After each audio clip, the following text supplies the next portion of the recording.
नमस्कार छात्रों, आज हम पढ़ेंगे शमुसी भाग द्वितीय का तृतीय पाठ है। पाठ का नाम है व्यायाम सर्वदा पथ्ये, यानी व्यायाम हमेशा व्यायाम सर्वदा हमेशा पथ्ये लाभकारी, यानी व्यायाम हमेशा लाभकारी होता है। अब देखते हैं पाठ परिचय। प्रस्तुत पाठ सुश्रुत संहिता प्रस्तुत पाठ है। प्रस्तुत यह पाठ सुश्रुत संहिता इति नामने प्रसिद्धस्य सुश्रुत संहिता आदि नाम से प्रसिद्ध आयुर्वेद ग्रंथ से आयुर्वेद के ग्रंथ चिकित्सास्थानगतात् चिकित्सास्थान के चतुर्विशत्यायात 24वें अध्याय में समर्थ है या लिया गया है। अस्मिन् आचार्य सुश्रुत, इसमें आचार्य सुश्रुत ने व्यामस्य परिभाषां तेन जायमानान् लाभान्, व्याम की परिभाषा तेन जायमान और उनसे उत्पन्न या उनसे होने वाले लाभान च निबोध्यति, और उनके लाभ के बारे में जानकारी दी गई है।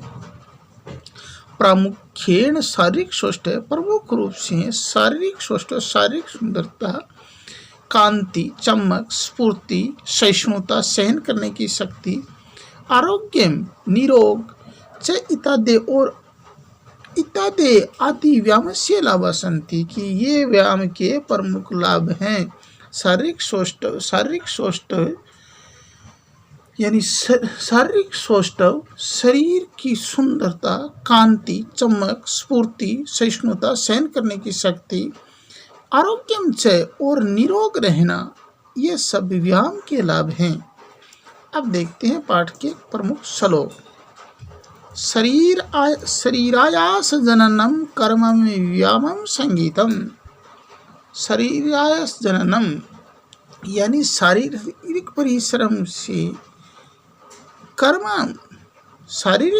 से जो कर्म किया जाता है, व्यायामम संगीतम, उसे व्यायाम कहते हैं या वह व्यायाम कहलाता है। तत्कृत्वा उसे करने के लिए तो सुखम देहम, सुखपूर्वक देह को वित्रमनीयाति समन्तम, अच्छी तरह से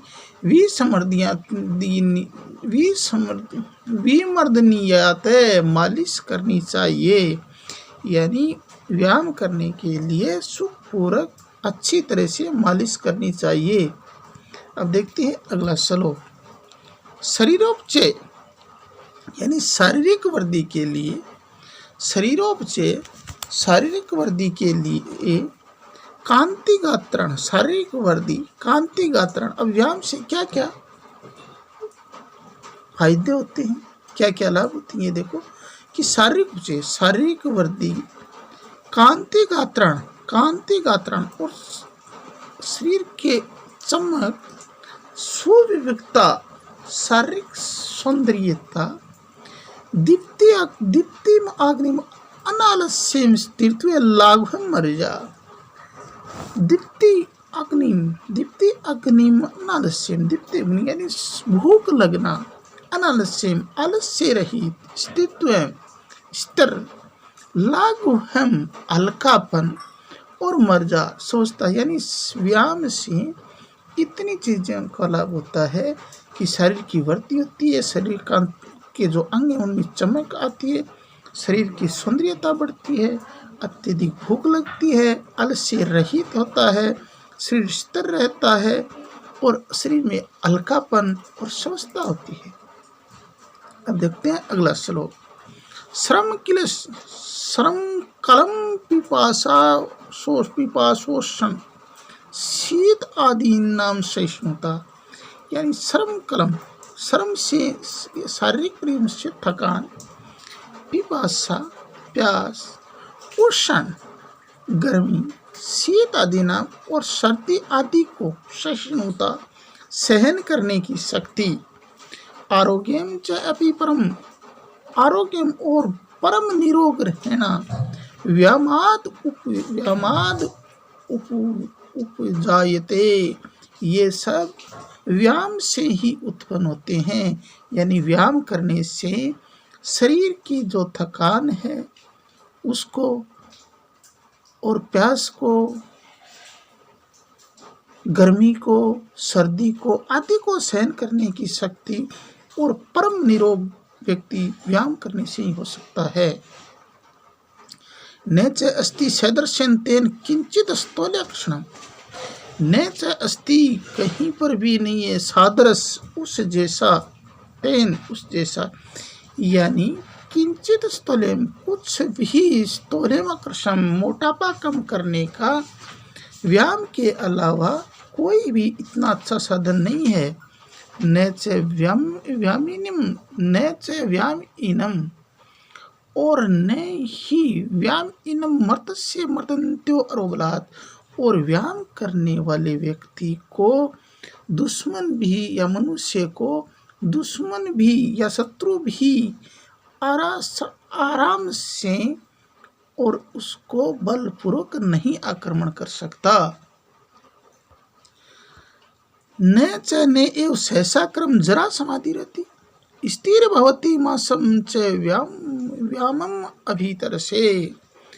न च सहसा क्रम जरा समधीर होती, समधीर होती। न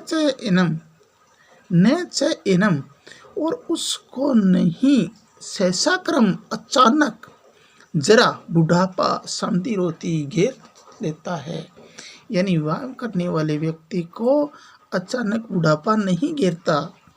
स्थितिर भवती मांसम, और उसकी जो मांस की अभिक्रिया है वो भी एकदम स्थिर रहती है।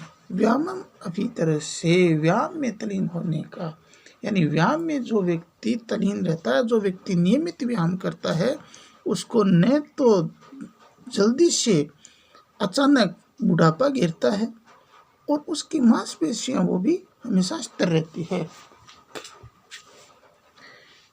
व्यायाम स्विंगात्र से यानी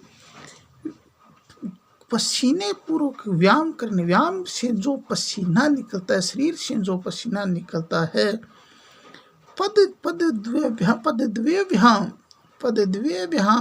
मध्यवर्ती नयनरमय, और जो दोनों पैर ऊपर करके व्यायाम करता है, व्याधो न उपसरन्ति, उसको बीमारी कभी नहीं घेरती है। व्याधो रोग न उपसरती, नहीं उपजते हैं या न घेरती है।